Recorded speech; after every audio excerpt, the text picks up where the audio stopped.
ఖమ్మం జిల్లా వ్యాప్తంగా తెలంగాణ రాష్ట్ర మాజీ సీఎం కేసీఆర్ జన్మదిన వేడుకలు ఘనంగా నిర్వహించారు. సత్తుపల్లి మాజీ ఎమ్మెల్యే సండ్ర వెంకటగిరి ఆధ్వర్యంలో కేక్ కట్ చేసి కేసీఆర్ కు శుభాకాంక్షలు తెలియజేశారు. ఈ సందర్భంగా అన్నదానం, పండ్లు పంపిణీ కార్యక్రమాన్ని నిర్వహించారు.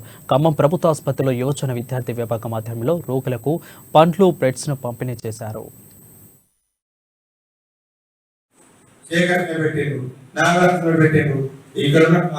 దేవభక్తి కిషోరు అశ్వనాయకుడు సర్పంచ్ వీళ్ళని 307 కేసు పెట్టారు.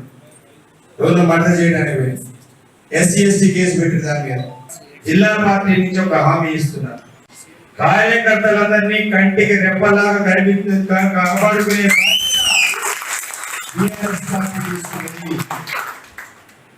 మనం ఎంత పొజిషన్ కేసీఆర్ రాష్ట్రంలో ఎక్కడైనా బలహీన వర్గాల వారికి అవకాశం కల్పించాలి కోఆపరేటివ్ వ్యవస్థలో అంటే ఫస్ట్ టైం హిస్టరీ ఖమ్మం జిల్లాలో ఒక బలహీన వర్గాల వ్యక్తిని DCCB అధ్యక్షుడిగా చేసి కుట్రతోని అక్రమ మార్గంలో ఇచ్చి ఆయన ప్లేస్ లో అక్రమ